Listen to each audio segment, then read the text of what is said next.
Hey folks, Colin here from Sumthins Recording, and today I want to show you one trick that you can use when compressing bass guitar to keep your low end big and powerful. We're going to be talking about compressing bass guitar today, but before we dive in, if you're ready to go a little bit deeper into the mixing process as a whole and really start honing your workflow as an engineer, then I have just the thing for you. It is my 7-step mixing checklist. It's a simple PDF that will guide you through the entire mixing process, step by step, to help you get professional and radio-ready mixes without the hassle and without any more of the guesswork. It is a completely free guide, and you can download it below using the link in the video description. Now let's jump in here and take a look at this bass guitar. Let me begin here by showing you how our mix is sounding so far. So we got drums, bass, and we got the rhythm guitars in.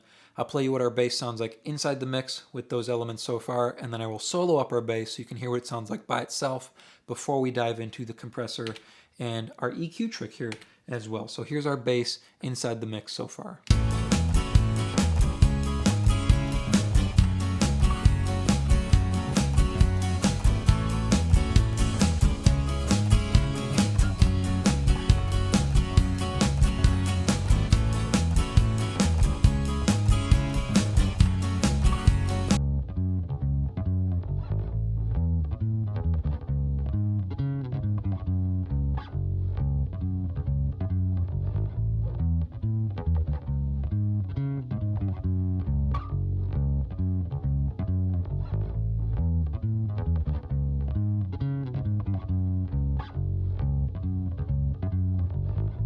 You can hear our bass is staying pretty even, pretty solid, but it still has some good low end to it. A lot of the times the issue is when you're compressing your bass guitar, you compress it a lot to keep it even and keep it solid through your mix because you want that foundation, but you compress it so much that you lose your low end.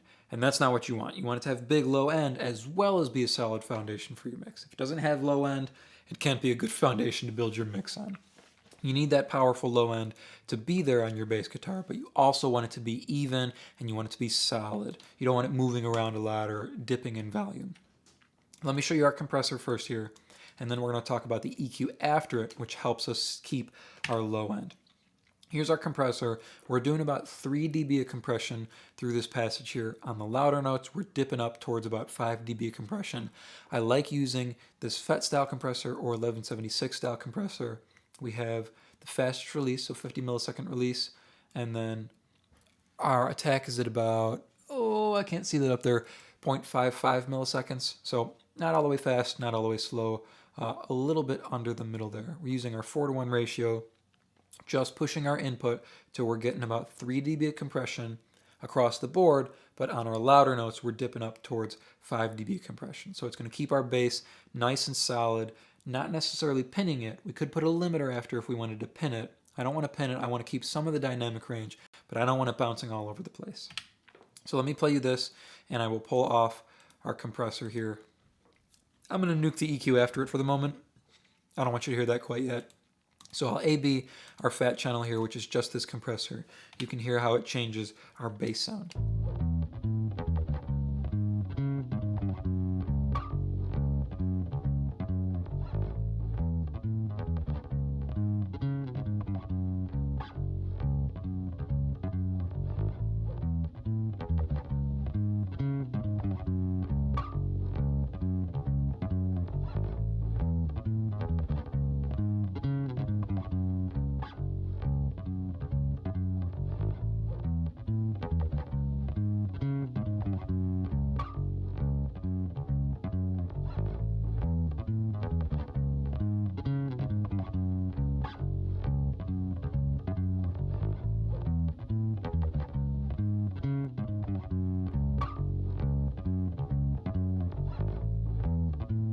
We get a little bit of volume from it because we're pushing into our compressor. We're doing a little bit more compression on the louder section, so we're getting a little bit of volume here across the board. We get a little bit of analog warmth from this plugin, which is really nice. One of the reasons I reach for this a lot because of the analog vibe we get from it. Keeps our bass really even and really consistent, but we're not getting the natural low end that we had before the compressor. You'll hear, I'll do it one more time. When I turn off the compressor, our low end feels more natural and it feels more full. Then when we click on the compressor, it feels like our low end is being held down too much. That's not what we want. So we're going to take care of that in a second. But listen one more time here. We'll start with out, and then I'm going to click it in. Just listen to how our low end changes.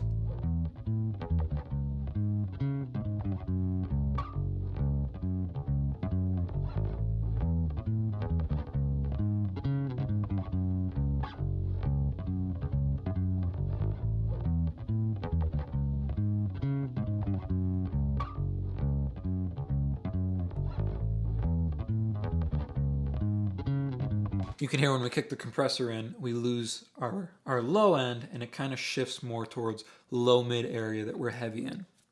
We don't want to lose any low end. So the trick here is, instead of pushing more low end into your compressor or trying to battle the amount of compression you're doing, all we're going to do is we're going to boost low end after our compressor. So get your bass nice and solid with your compressor, and then use an EQ afterwards to boost your low end back up and get it big and get it natural sounding. All right. So all we're going to do is we're going to throw this EQ in. You can see we're doing 5 dB boost here at 80 hertz.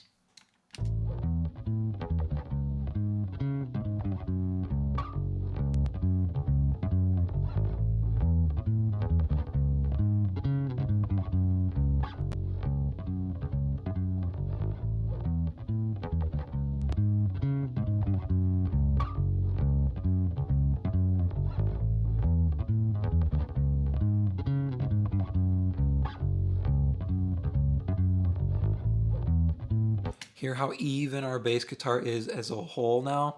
Very solid, very even, and still powerful in the low end, because we used our compressor to even out our bass guitar volume-wise, and it does a little bit of work frequency-wise. We get a little bit of warmth from it.